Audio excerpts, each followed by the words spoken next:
የሀገር መጨረሻ የሚባል ነገር የለበት ሀገር ኢትዮጵያ። አላለቅነ ጎበዝ፣ ወዴት ነው መጨረሻችን? ተው ጎበራ፣ አለቅነ ተላለቅነ።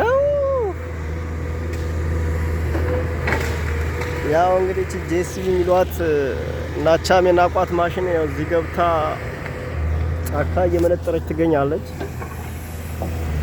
አሁን ባለም መረጃ መሰረት ሳቢት ሻፊ የሚባል ኦፕሬተር እየመነጠረ ይገኛል። ልጁም በጣም ጥሩ ልጅ ነው በሙያው ማለት ነው።